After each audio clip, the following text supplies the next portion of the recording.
We're going to talk about that now with our panel this morning. Brian Edwards, media consultant. Brian, good morning. Good to have you back. Paul. And Pebbles Hooper, social commentator. Good to have you back, Pebbles.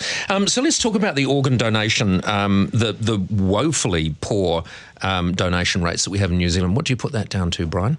I don't know. I was very happy to donate my organs, but they turned me down, actually.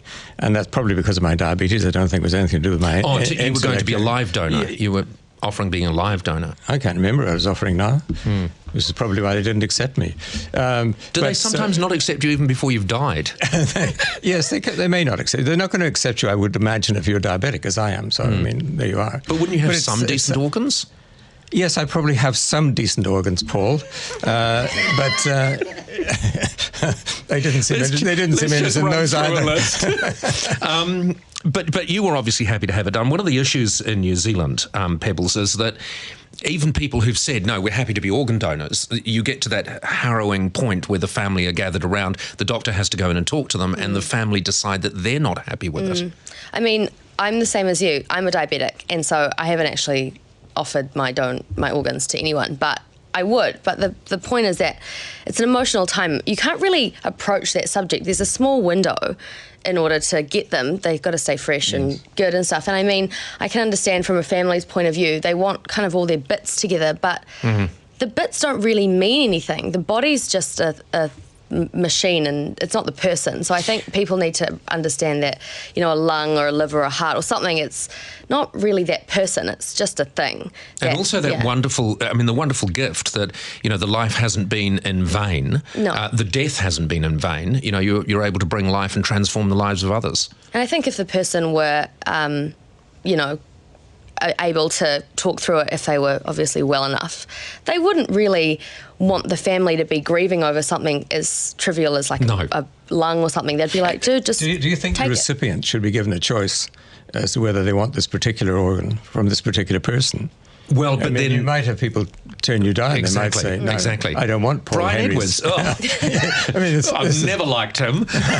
No, but the interesting thing is the other way around as well. I mean, for instance, if you were in the situation where your loved one had passed away, I mean, there is potential that the organ will keep someone alive who's a loathsome individual. I mean, I don't want to put people off donating, but there is that potential. Well, I think you want to have sorted that out before it gets to that stage, don't you? You know, but I don't think you can. Probably Judy and I could talk about this now, and I could say, well, what would you want to happen if you go before me, which is probably unlikely, or she could ask me. So I think you could sort that out pretty well beforehand. Yeah, this is one of the issues too. The fact that people don't communicate their wishes to their loved ones. So they may well have said on the license, you know, yes, we're happy to be a donor, but they haven't actually all sat down together in the family and discussed it.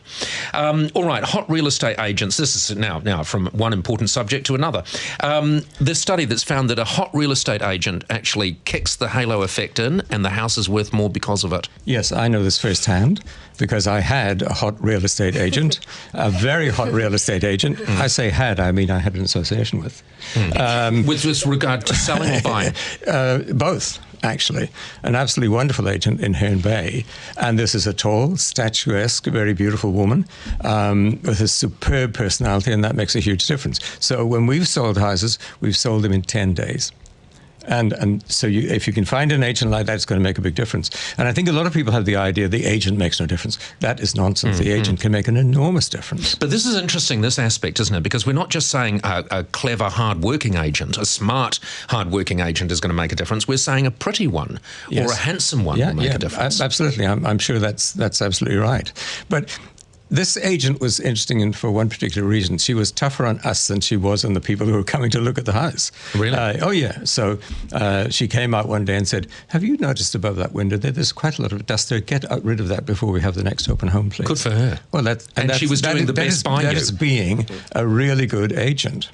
What do you think, Pebbles? Well, I suppose they are glorified salespeople, like retailers. So they're not even glorified; they're just salespeople. But they're selling houses, so it's kind of like a bigger thing, and the reward's greater. But I guess if you go to any store, everyone that works in the company, the generally better-looking ones are the ones on the shop floor to sell you stuff. I mean, the only real estate agent I can think of that I've encountered was when my parents sold their house when I was younger, and he wasn't really like Gargamel, but he wasn't like hot or anything, and he sold the house really well. And I remember thinking, this guy's amazing. He's selling our kind of, I'm not going to say bad, an ugly house. It had a toilet outside. It was awful. And I remember thinking, this guy, it was about him. He was very charismatic, and His personality he is kind important. of made me want to be a real estate agent when I was like 5 years old. And obviously that's not the case anymore. But he wasn't good looking. I remember thinking it was totally his personality. So personality, you see? Yeah. But again, I mean, if like... That's what Brian's always traded off, isn't it? Your glowing personality. But then again, sometimes really pretty people have horrible personalities because they've gotten away with being pretty their whole lives. You are right again. And then they might be a total... Why would I come in here at this time of the bloody morning to be insulted by you? Is there a reason for that? Can you think of a rational reason for me to do that? Because, Brian, I am charming and you are up for it. I say lovingly. Right, we will be back with our panel, the very handsome and clever Brian Edwards and Pebbles Hooper next. Is it worth it? Let me work it. I put my thing down, flip it and reverse it. It's your primitive, it's why I need. You got the feeling, jump up to the ceiling. I'll get it down tonight. All right, welcome back. We have our panel in the studio, thanks to our partner AMP. Brian Edwards, media consultant, and Pebbles Hooper, social commentator. Brian has just told me something which, does it bother me? I'm not sure. Brian said that being on this program is losing him friends. Oh, yes. Pebbles, on the other hand, you said being on the program is gaining you friends. Yeah. So I just have to decide, which group of friends am I most likely to want to attract.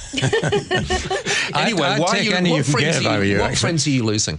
Oh, well, they're thinking people, really. I would describe them as thinking people. Dirty, filthy socialists. They say, what on earth are you doing on that bloody show with that awful Paul Henry, they say. I bet they're always listening and watching. Pardon? Or how would they know that you were on? They're listening and watching when I'm on. They're listening and watching. Well, how would they know that you were coming on in the first place? Because I tell them all. Really, you did? Oh, yes, I so do. what do you do? Is this like your media training for yourself coming on here? Yes, it's a little bit like that, Okay. Even Helen Clark she sent me. I have it here actually. Yes. A text. It says, "Very disappointed to hear of your association with that little P, Henry. P, incidentally, does not stand for Paul. This could damage the party and me. Dump him." Really?